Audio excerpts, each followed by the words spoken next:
Hello friends, स्वागत है आप सभी का सी बिबिकल आर्ट्स क्लास में। दोस्तों, आज की वीडियो बहुत ही ज़्यादा मोस्ट इंपॉर्टेंट होने वाला है। अगर आप इसे देख लिए तो गारंटी इस बात की है कि आप बिना पढ़े 100% आप अच्छे नंबर से पास हो जाएंगे। आंसर बनाकर कैसे लिखे, आज के इस वीडियो में आपको बहुत ही गजब का तरीका बताने वाले हैं। जिस प्रकार से आप उत्तर नहीं आता, अगर आप लिखना चाहते हैं, अगर आपको जो है उत्तर नहीं आता है तो उसको बनाकर कैसे लिखें, उसका मैं आपको ट्रिक और तरीका दोनों बताने वाला हूं, जिससे आप अच्छे नंबर से पास हो जाएं। क्योंकि बहुत सारे लोग होते हैं, एग्जाम में पहुंच जाते हैं, उनको कुछ तैयारी होती नहीं है, फिर परेशान हो जाते हैं कि क्या करें, क्या लिखें, कैसे पास हो जाएं। फिर क्या करते हैं वो लोग, कहीं न कहीं उस क्वेश्चन को उतार के ही चले जाते हैं और फिर हो जाती है मिस्टेक, गलती हो जाती है, वो फेल हो जाते हैं। तो आपका साल बर्बाद ना हो, उसके लिए मैं आपको बहुत ही सटीक तरीका बताने वाला हूं। चलिए शुरुआत करते हैं। बहुत ही मोस्ट इंपॉर्टेंट आज का वीडियो होने वाला है। जब दोस्तों एग्जाम हॉल में आपको कोई आंसर नहीं आएगा तो आंसर बनाकर कैसे लिखे, जिस प्रश्न का उत्तर नहीं आता है उसको बनाकर कैसे लिखे। सबसे पहले आपको मेन काम करना ये है कि आपका जिस दिन पेपर होगा उस दिन जो है आपको सबसे पहले आपको यहाँ पे दोस्तों मेंटली फिट होना है। जो मैं तरीका बता रहा हूँ थोड़ा सा सुन लीजिए, भागना नहीं है। अगर आप पूरा सुन लेंगे तभी आपको पूरा समझ में आएगा। सबसे पहले मेंटली फिट होना है। मेंटली फिट होने का मतलब क्या है, जैसे मान लो आपको बुखार हुआ हो, ठीक है, और आपको बुखार हुआ हो और आपको अच्छा सा अच्छा खाना बना कर दिया जाए, क्या आपको अच्छा लगेगा? अच्छा नहीं लगेगा, बिल्कुल अच्छा नहीं लगेगा। उसका स्वाद ही पता नहीं चलेगा भाई क्या बना है क्या नहीं बना है। इसीलिए दोस्तों आपको स्वास्थ्य जो है आपका अच्छा होना चाहिए, आपको जो है मेंटली फिट होना चाहिए। तो अगर आप मेंटली फिट है तो आपको दिक्कत नहीं होगा, आप आराम से जो है आप सोच के लिख सकते हैं। क्या लिखेंगे वही मैं आगे आपको बताने वाला हूं। लेकिन सबसे पहले आपको मेंटली फिट होना है। आपको कोई टेंशन नहीं होना चाहिए, कोई उलझन नहीं होना चाहिए दिमाग में, पूरा दिमाग फ्रेश होना चाहिए, जिससे आप कुछ अच्छी चीजें सोच सकें। ठीक है, इसके बाद दोस्तों आपको ध्यान में रखना है, देखिए जो आप पेपर में जब सॉल्व करेंगे तो उस पेपर में जो है आपको सबसे पहले ध्यान में रखना है कि नेगेटिव मार्किंग नहीं होता है। ठीक है, नेगेटिव मार्किंग नहीं होता है तो आपको घबराना नहीं है कि अगर जो है गलत आंसर देंगे तो नंबर हमारा कट जाएगा। ऐसा कुछ नहीं है, नेगेटिव मार्किंग होता नहीं है। तो इसकी टेंशन तो खत्म हो गई। इसीलिए आपको कुछ ना कुछ कॉपी जो है जरूर लिखकर आना है।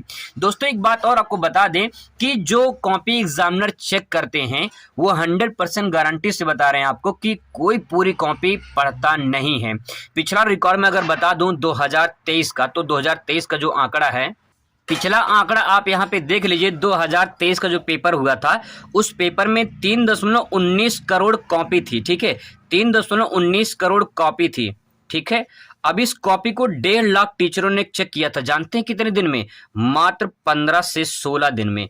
मात्र 15 से 16 दिन में जो है ये कॉपी चेक हुई थी। 3.19 करोड़ कॉपी 1.5 लाख टीचरों ने 15 से 16 दिन में चेक किया था। कितनी फास्ट कॉपी चेक हुई होगी आप खुद इस बात का अंदाजा लगा सकते हैं। तो दोस्तों इसीलिए मैं आपको कह रहा हूं कि आप अगर कॉपी लिखे हैं ना तो आपको कोई फेल नहीं कर सकता है। इसके बाद दोस्तों आपको ध्यान में रखना कि आपका एग्जाम होगा जो रिटन एग्जाम होगा। रिटन में लिखित एग्जाम होगा। ठीक है, ऐसा नहीं ऑब्जेक्टिव हो कि यहाँ टिक मारना है, अगर वो मिस्टेक हो, गलती हो गया तो पूरा कट जाएगा आंसर, ऐसा कुछ नहीं है। रिटन एग्जाम होगा, लिखित एग्जाम होगा। उस लिखित एग्जाम में अगर कुछ भी आप बनाकर लिखते हैं तो कुछ ना कुछ जरूर मिल जाएगा। एक बात ध्यान रखेंगे, सबसे पहले आपको ध्यान में रखना कि आपको जब जिस दिन पेपर होगा उस दिन आपको ये तो पता होना चाहिए कौन सा सब्जेक्ट का पेपर है। ठीक है, जैसे मान लो अगर आपका भूगोल का पेपर है तो भूगोल में आप क्या लिखेंगे? ठीक है, भूगोल से संबंधित बातों के ही लिखेंगे और उसमें इतिहास को नहीं लगाएंगे। ठीक है, जिस दिन आपका इतिहास का पेपर होगा उस टाइम पे आपको जो है इतिहास से संबंधित बातें लिखेंगे। जिस दिन आपका जो है समाजशास्त्र का पेपर होगा उसमें आप जो है समाज की बातें लिखेंगे। ठीक है, अगर आपका जो है नागरिक शास्त्र का पेपर है तो उस टाइम पे जो है राजनीति की बातें लिखेंगे, जो नागरिक शास्त्र का पेपर होता है। तो इस प्रकार से जब आप उस सब्जेक्ट से संबंधित कुछ ना कुछ लिख कर आएंगे तो आप अच्छे नंबर से जरूर पास हो जाएंगे। अब मेन पॉइंट आप समझ लीजिए दोस्तों, इस बात को जरूर ध्यान में रखेंगे कि कॉपी सादा छोड़कर नहीं आएंगे। सादे कॉपी पे आपको कुछ मिलने वाला नहीं है। इसलिए दो बातें कहना चाहेंगे, कुछ ना लिखने से अच्छा है, कुछ ना लिखने से अच्छा है कुछ लिख कर आओ, और कुछ ना मिलने से अच्छा है बहुत कुछ मिल जाएगा।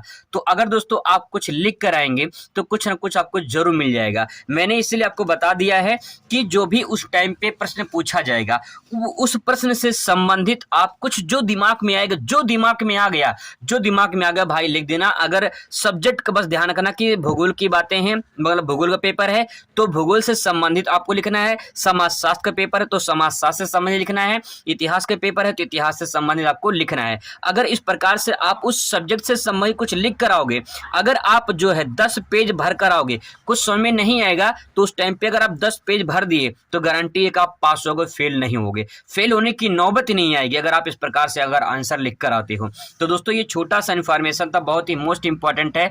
अगर आप पूरी तरह से फिट होकर जाएंगे, अच्छे से कुछ लिख कर आएंगे तो आपको पूरा नंबर जरूर मिलेगा। आई होप आपको वीडियो पसंद आएगा। मिलते हैं नेक्स्ट वीडियो में। Thanks for watching.